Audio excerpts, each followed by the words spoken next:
कुछ ही समय पहले की बात है। एक गांव में रामू नाम का एक व्यक्ति रहता था।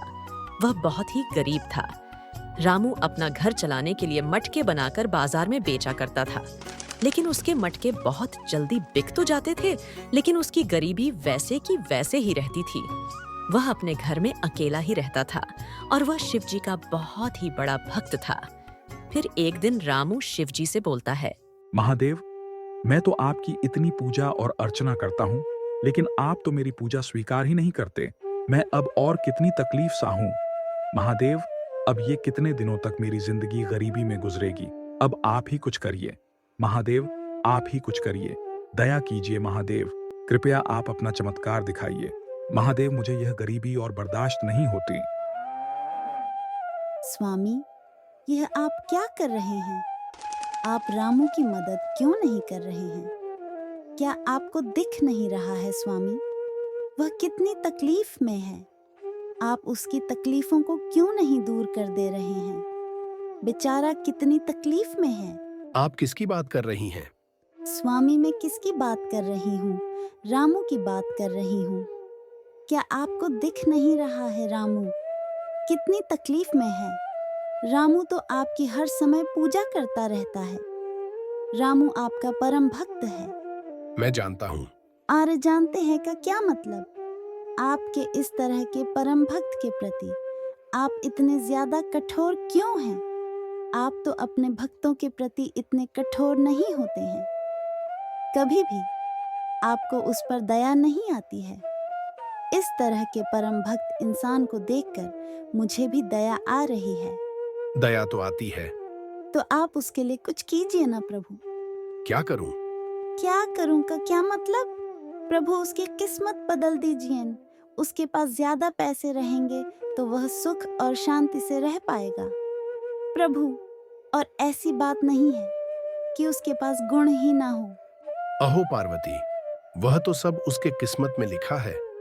मैं उसकी किस्मत को कैसे बदल सकता हूँ? मेरे हाथ में यह नहीं है पार्वती। मुझे भरोसा नहीं है। आप देना नहीं चाहते हैं, इसलिए आप ऐसा कह रहे हैं। ठीक है, अगर आपको उसके ऊपर दया नहीं करनी है तो मत कीजिए।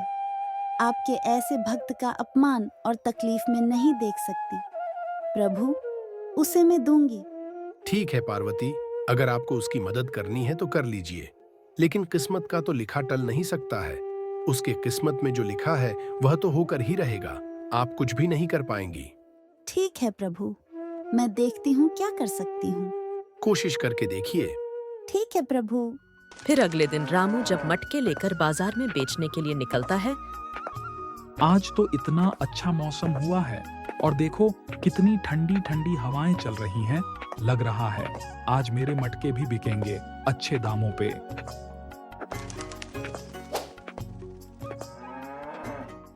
क्या हुआ पार्वती? वह तो पैसे देख ही नहीं पाया। मैंने बोला था ना, आप कुछ मत कीजिए। उसके जो किस्मत में लिखा है वही होगा। हाँ, मैंने देखा, लेकिन मेरा काम है देना, और मैं जब बोली हूँ कि मैं दूंगी तो फिर मैं उसे देकर ही मानूंगी। कोशिश करके देखिए, अगर कर पाई तो। हे भगवान, यहाँ तो एक रिक्शा तक नहीं है। मेरे से तो अब चला भी नहीं जा रहा है। अब मैं क्या करूँ? क्या बात है? आपको क्या हुआ है माँ? बेटा, मेरा घर बहुत दूर है और मैं अकेले ही रहती हूँ। इतना भारी सामान लेकर मैं चल नहीं पा रही हूँ। अरे माँ, आप परेशान ना हो, मैं आपके सारे सामान पहुँचा दूंगा। लाइए, अपना सारा सामान लाइए। आप बिल्कुल चिंता ना करें, मैं आपके सारे सामान आपके घर तक पहुँचा दूंगा। फिर रामू उस बुढ़िया माँ की मोटरी अपने सर पर रखकर चल देता है। बेटा रुक जाओ, ये सारा सामान तुम यहीं पर उतार दो, यहाँ से मैं चली जाऊंगी। अच्छा माँ, वैसे आपका घर कहाँ है? यहाँ तो इस मंदिर के सिवाय कोई घर दिख ही नहीं रहा है। बेटा, मेरा कोई घर नहीं है। मैं इसी मंदिर में कई सालों से रहती हूँ। ये लो बेटा, यह तुम सोने के सिक्के रख लो। इसकी बहुत कीमत है। तुम इसे बाजार में ले जाकर भेजोगे तो इसकी अच्छी कीमत मिलेगी और तुम्हें आज के बाद कोई तकलीफ भी नहीं सहनी पड़ेगी। तुम अच्छे से इसको रखना बेटा। भगवान तुम्हारा भला करे। अब तुम जाओ बेटा, मैं यहाँ से चली जाऊंगी। ठीक है माँ, मैं इस सोने के सिक्के को बहुत ही ज्यादा संभाल कर रखूंगा। फिर रामू उस सोने के सिक्के को लेकर अपने घर की ओर चल देता है और कुछ दूर जाने के बाद उसके जेब से सोने का सिक्का गिर जाता है। फिर वह कहता है, अरे मेरा सिक्का कहाँ गया? मेरे सोने का सिक्का कहाँ गया? यही तो रखा था। लगता है मैं जब रास्ते में चल रहा था वहीं पर गिर गया। अब मैं क्या करूं? क्या फूटी किस्मत है मेरी। सिक्के को भी अभी रास्ते में गिरना था। हे भगवान, मेरी किस्मत कभी साथ क्यों नहीं देती? क्यों? देख लिया ना पार्वती, मैंने क्या बोला था आपसे। मैं तो उसको पैसे देकर ही रहूंगी। ठीक है, फिर दीजिए, फिर देखिए क्या होता है। फिर पार्वती जी एक बार फिर से उसको पैसा देने जाती है। कैसे हो भैया? आप कौन हो बहन? मैंने आपको पहचाना नहीं। मैं लक्ष्मी हूँ। आप मुझे नहीं पहचानते, लेकिन मैं आपको पहचानती हूँ। आप रामू मटके वाले हैं ना? हाँ बहन, मगर आपको कैसे पता? आप मुझे नहीं पहचानेंगे भाई। आपने मुझे एक प्यारा सा मटका बना कर दिए था ना? ओह, लेकिन मुझे याद ही नहीं आ रहा ये मैंने कब किया। लेकिन मैं आपको नहीं भूली हूँ भाई। मेरे पति बहुत अच्छे हैं। उन्होंने मुझसे कहा है कि उस मटके की कीमत मैं आपको दूं। ये लीजिए पैसे। बहन, इसमें तो बहुत सारे पैसे हैं। एक मटके के इतने सारे पैसे नहीं होते हैं। खूबसूरत सामान के पैसे नहीं देखे जाते हैं। इसे आप रखिए। आपको अब तकलीफ उठाकर मटका नहीं बनाना पड़ेगा। आप इन पैसों से अपनी बाकी की जिंदगी अच्छे से बिताइए। अब मैं चलती हूँ। ऐसा कहकर पार्वती जी वहां से चली जाती है। कुछ दूर जाने के बाद रामू को एक व्यक्ति मिलता है और उससे कहता है, क्या हुआ रामू भाई, इतने खुश क्यों हो भाई? क्या बताऊं मोहन भाई, ये देखो मेरे को कितने पैसे मिले हैं। इतने सारे पैसे देकर मोहन के मन में लालच आ गई और वह यह सोचने लगा कि इतने सारे पैसे इसके पास कहां से आए। वह पैसे उसने चुराने की सोची। फिर जब रात हुआ तो मोहन रामू के घर पर चुपके से चला गया और उसके पैसे सारे चुरा कर लेकर चला गया।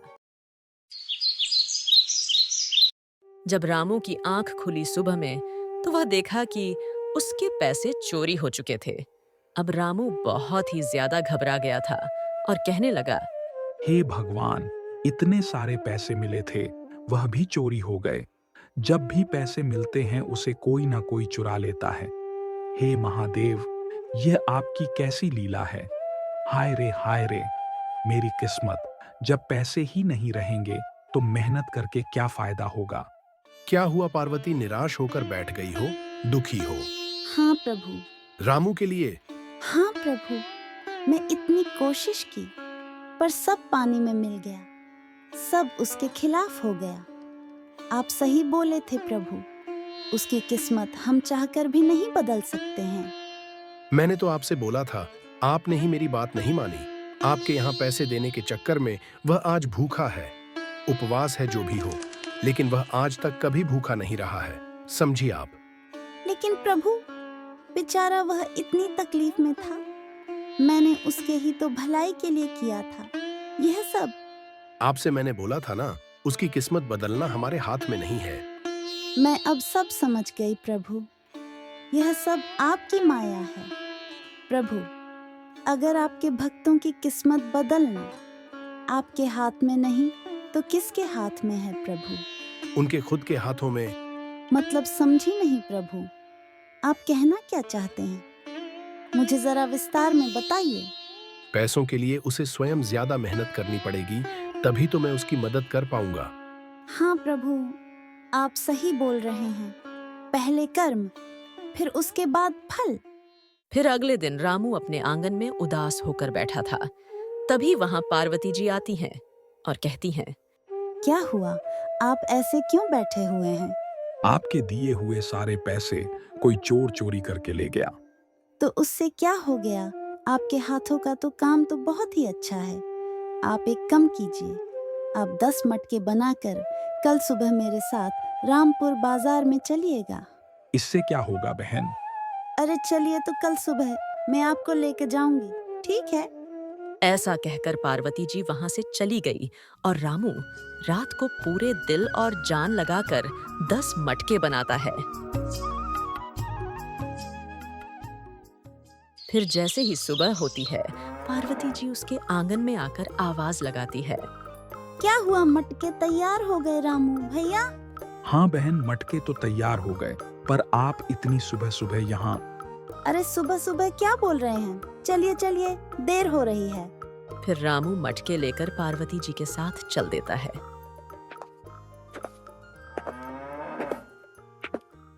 फिर बाजार में पहुंचकर पार्वती जी बोलती हैं, आप यहीं पर बैठ जाइए।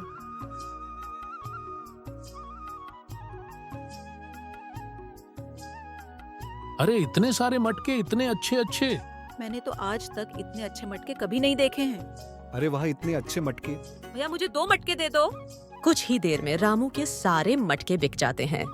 अरे वह मेरे तो सारे मटके बिक गए, पर यह लक्ष्मी बहन कहाँ गई? फिर रामू पार्वती जी को ढूंढने लगता है